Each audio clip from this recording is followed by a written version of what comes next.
E aí galera, tudo bem? Essa aqui é a aula sobre quantidade de movimento.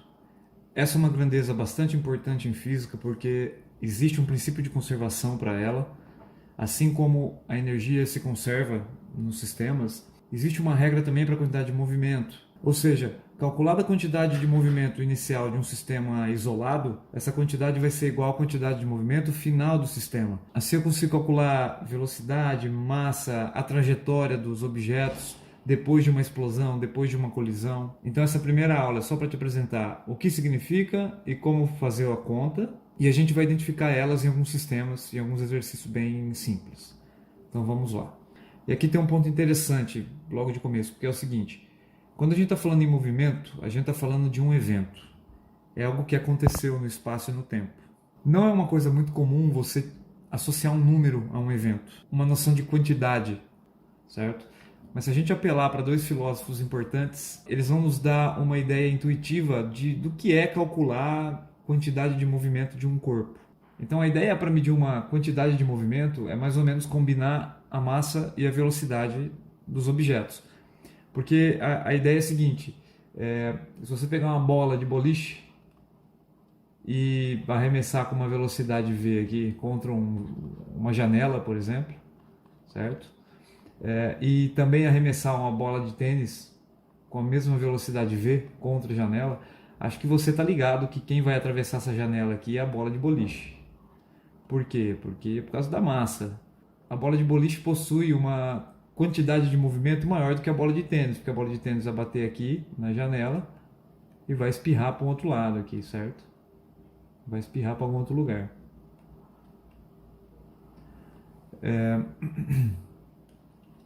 Então a gente diz que a bola de boliche possui mais movimento que a bola de tênis. Quanto mais massa, a gente vai dizer que maior a quantidade de movimento daquele objeto. Mas não só isso, né? Se eu pegar um objeto bem pequeno, com uma massa de, por exemplo, 10 gramas, só que arremessar ele com uma velocidade muito alta, vamos supor aqui 400 metros por segundo, isso aqui é um projétil, né? E essa coisa atingir você, obviamente que essa coisa vai atravessar você também e pode ser que te arremesse para alguma direção aqui qualquer. Ou seja, mesmo uma coisa com uma massa muito pequena vai ter uma quantidade de movimento alta se tiver uma velocidade alta também. Então, no fundo, combinando massa e combinando velocidade, a gente define o que a gente chama de quantidade de movimento. Então tá aqui, eu vou te dar a fórmula. A gente define quantidade de movimento como o símbolo Q, certo? Q maiúsculo. E é assim que você calcula. Você pega a massa de um objeto e multiplica pela velocidade que esse objeto tem. Massa vezes velocidade te dá a quantidade de movimento daquela coisa. Bom, qual que é a unidade disso aqui no sistema internacional? Olha bem, você está pegando a quantidade de massa, que é medida em quilogramas, e multiplicando pela grandeza velocidade, medida em metro por segundo. Então essa grandeza maluca aí é a nossa grandeza da quantidade de movimento, quilograma, metro por segundo. Beleza? Isso aqui não vai receber nenhum nome especial. Então acho que a gente já pode ir para os exercícios. Não pode. Deixa eu fazer umas observações antes de continuar. São observações importantes que eu vou voltar em algumas delas depois. A primeira observação é que quantidade de movimento é uma grandeza vetorial. Significa que ela traz uma informação direcional. Ou seja, além de quantidade, além de um número e uma unidade, existe também a informação para onde ela está indo, qual é a direção que aponta. Então por isso que a gente coloca essas setas em cima dos símbolos. São novos símbolos aqui, né? Uma seta na quantidade de movimento e uma seta na velocidade. A velocidade você já sabia que era um vetor, né? A massa não é um vetor, a massa é um escalar, não tem informação direcional. Então, você sabe que a velocidade ela me diz para onde estamos indo, né? Ou seja, se o objeto está aqui e a velocidade desse objeto é para cá, a gente sabe que o movimento nesse instante é nessa direção. Como a quantidade de movimento é igual a massa vezes a velocidade, a direção da quantidade de movimento é a mesma direção da velocidade. Ou seja, a quantidade de movimento é um vetor que vai apontar na mesma direção e sentido da velocidade. A segunda observação que eu quero fazer é que essa equação ela não é exatamente uma equação fundamental, né? Ela é uma ideia de como medir a quantidade de movimento em mecânica clássica.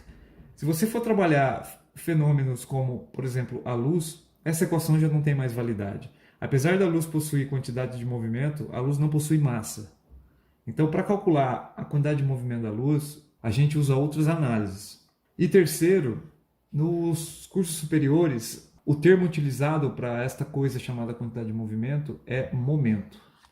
E o símbolo que é utilizado é o P. Então, aquilo que você chama de quantidade de movimento no ensino médio, nós vamos chamar de momento no ensino superior. Então, esses são os comentários. Acho que a gente pode ir agora para os exercícios.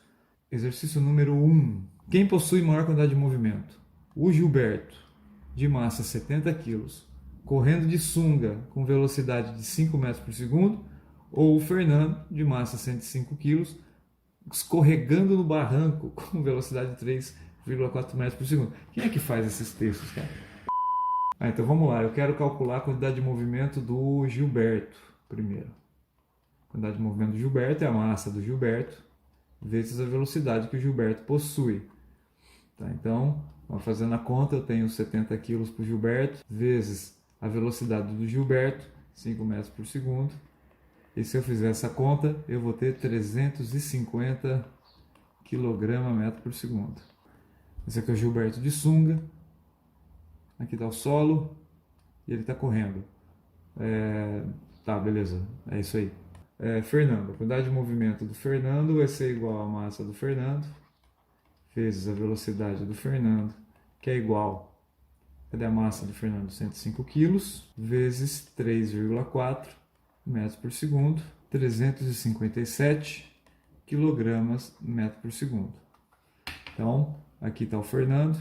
Ele está escorregando no barranco. Então, aqui está o Fernando escorregando no barranco.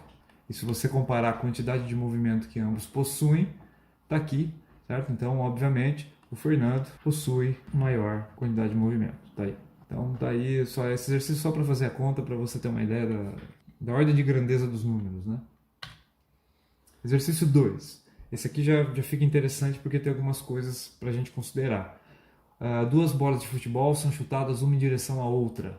Então, vamos supor que uma bola está viajando para essa direção e a outra bola está viajando para esta direção. Então, uma em direção à outra. Vamos chamar de bola A e vamos chamar de bola B. A massa de cada uma é 0,3 kg, beleza, tem massas iguais, tudo bem.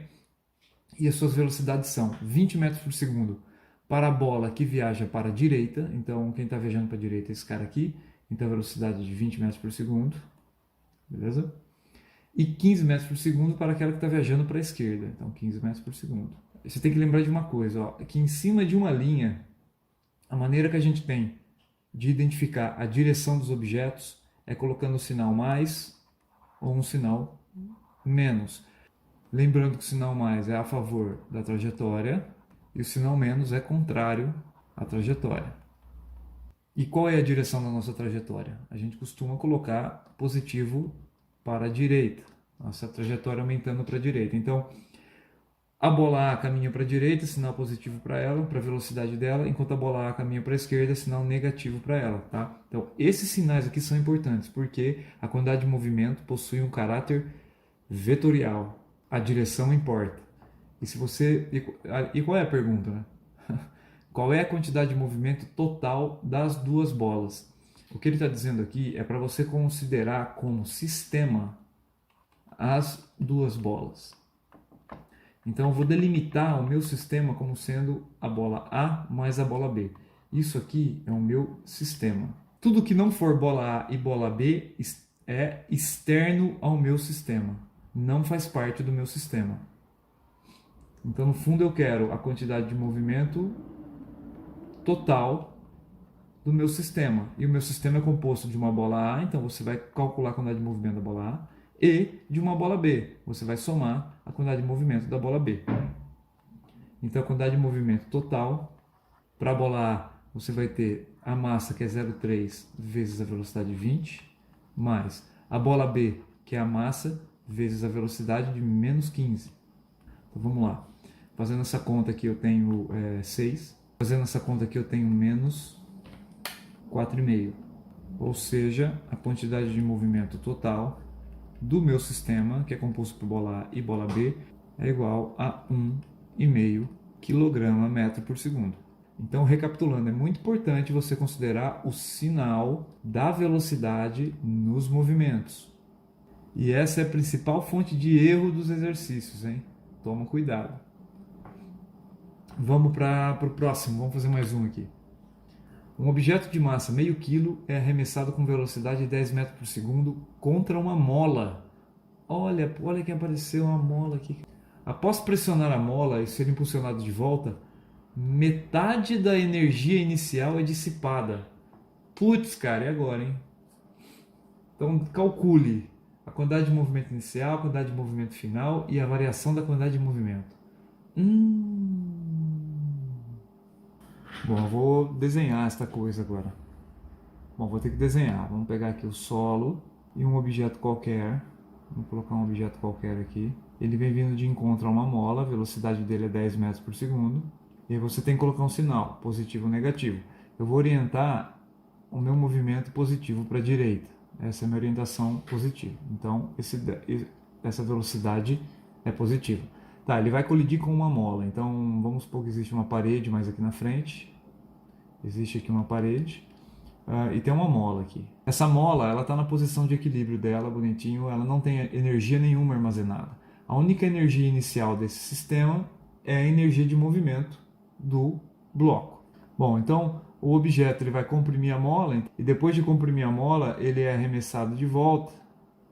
Então a mola retorna para a posição inicial dela, que era alguma coisa aqui, e o objeto é lançado de volta com uma nova velocidade que eu não sei. Vamos chamar de velocidade final. É muito fácil olhar para o item A e calcular a quantidade de movimento inicial, porque a quantidade de movimento inicial é igual a massa do objeto vezes a velocidade inicial. Eu tenho essas coisas, né? Isso aqui é igual a meio quilo, vezes mais 10. Isso aqui vai dar 5 kg metro por segundo. Bom, o item B já é um pouco mais problemático. Calcule a quantidade de movimento final. E para você descobrir a quantidade de movimento final, além da massa, você precisa da velocidade final do bicho. E você sabe qual é a velocidade final do bicho? Ainda não, mas tem como calcular usando a nossa consideração com relação à energia. Eu sei que metade da energia inicial foi dissipada. Vamos ver se a gente consegue descobrir a velocidade final. Vamos fazer a conta aqui embaixo. Calculando. Olha só, a energia inicial desse corpo é a energia de movimento, mv² sobre 2. Que se eu fizer a conta, vai dar meio vezes 10 ao quadrado, que é a velocidade inicial ao quadrado, dividido por 2. Se eu fizer isto aqui, eu vou encontrar 25 joules. Essa é a energia inicial. Você sabe que a energia final, depois que a mola arremessou esse cara, vai ser igual a metade de 25, que é 12,5. Essa é a energia final. Usando essa informação, eu consigo calcular a velocidade final. Porque a energia final também é uma energia de movimento. mvf² sobre 2 tem que ser igual a 12,5. Olha só, e se eu fizer esta conta, eu vou ter uma coisa curiosa. Eu vou ter velocidade final ao quadrado é igual a 50. Eu vou ter que extrair a raiz. E quando eu for extrair a raiz, eu preciso considerar o sinal mais e menos raiz de 50. A matemática nos ensina, certo? Porque existem dois números que elevados ao quadrado dão 50. Mais raiz de 50 e menos raiz de 50. Ou seja, mais ou menos 7,07 aqui. E aí você tem que escolher um sinal. Qual que você vai escolher, cara? Olhando para o teu sistema físico que você criou, na condição final, o bloco está se movendo para a esquerda. Então, necessariamente, essa velocidade aqui ela tem que ser negativa, contrária à orientação que a gente adotou no começo. Então, esse número é o menos 7,07 metros por segundo. Bom, descobri a velocidade final, vamos voltar para cá. Volta para cá e termina a conta. Então, quantidade de movimento final é igual a massa 0,5 vezes menos 7,07. Ou seja, a quantidade de movimento final é igual a menos 3,535 kg metro por segundo. Para calcular o item C, eu vou precisar de espaço, mas vou fazer a conta bem apertada aqui. Eu quero a variação da quantidade de movimento. Então, o símbolo delta, antes da grandeza, diz: faça a variação da grandeza. A conta é: faça a grandeza final menos a grandeza inicial. É isso que esse símbolo delta diz. Então, basta você pegar então a quantidade final, que é menos 3,535, e diminuir, o menos vem da fórmula aqui, certo? A quantidade inicial, que é de 5. 5 positivo. Então, a variação da quantidade de movimento é igual a menos 8,535 kg metro por segundo. E essa é a resposta do item C de catarro. E com esse último exercício, eu quis te mostrar que a gente vai começar a misturar energia com quantidade de movimento, porque ambas relacionam velocidade e massa de maneira diferente, mas combinando elas a gente tem o poder de calcular muita coisa e descobrir muita coisa dos sistemas. Agora, na próxima aula, eu vou te apresentar a conservação da quantidade de movimento para a gente poder estudar sistemas um pouco mais sofisticados. Um abraço!